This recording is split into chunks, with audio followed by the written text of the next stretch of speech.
Bagaimana agar hati itu tenang? Jawabannya sederhana. Hati dan pikiranmu kau sambungkan dengan apa dan siapa.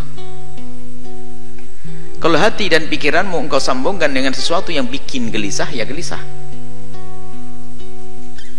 Coba.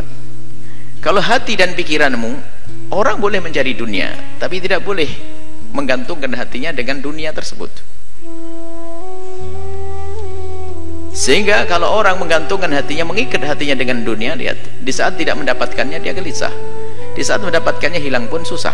Ada orang duitnya hilang tenang saja kok, ajib, karena dia tidak mengikat hatinya dengan dunia tersebut.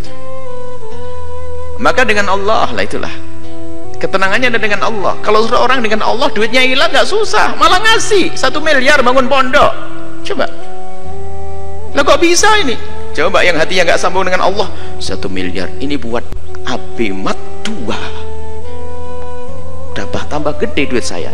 Tapi enggak, hatinya tenang, kehilangan duit 1 miliar kok. Ini duitnya jatuh 100.000, puyengnya setengah mati, nangis-nangis. Nah ini urusannya hati kita dengan siapa?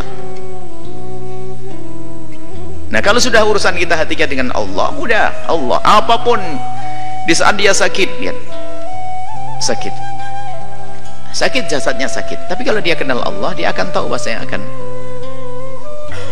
ada imbalan di hadapan Allah Subhanahu wa taala. Maka rasa sakit akan terreda dirasakannya, menjadi tidak separah, tidak semakin sakit.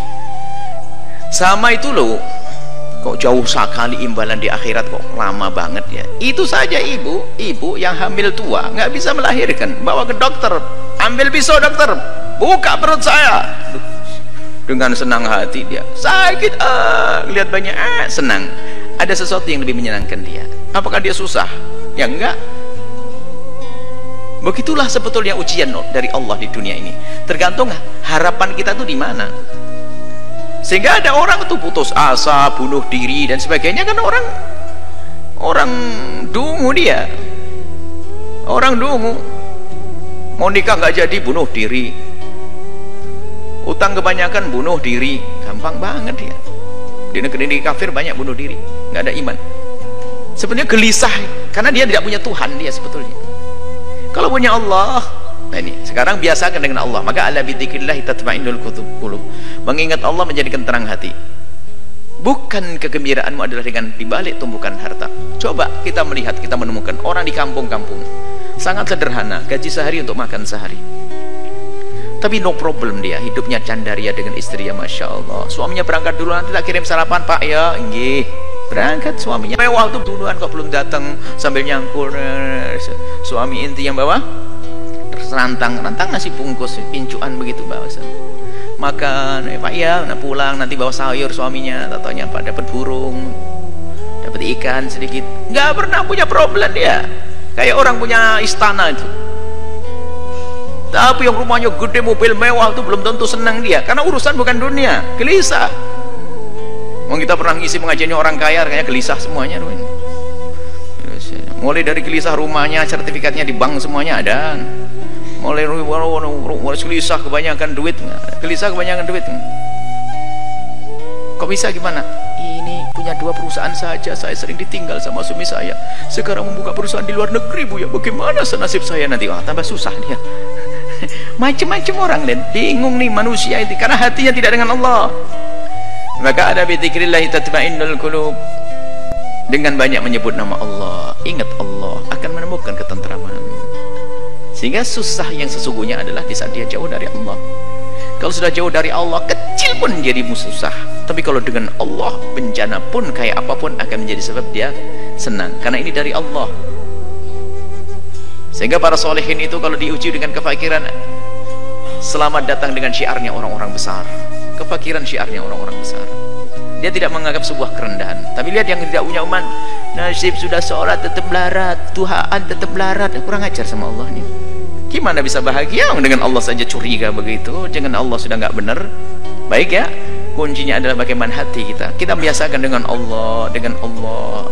Hakikatnya seperti itu. Tapi di samping itu juga kalau kita berkumpul dengan kemuliaan, Anda akan menemukan kesejukan. Karena apa? Allah akan turunkan rahmat di tempat semacam ini. Anda bergabung di tempat-tempat mulia. Biarpun secara zahir tidak langsung hiburan itu disajikan. Misalnya kalau orang ahli maksiat kan hiburannya adalah hadir berdisko dan sebagainya, ketawa-ketawa, ketawa sesaat itu susahnya panjang, senang kelihatannya, tapi tidak tahu bahasa dia akan menemukan kesusahan yang panjang. Tapi kalau kita menghadiri tempat mulia semacam ini, dijanjikan oleh Allah ada rahmat diturunkan, Anda semakin sejuk.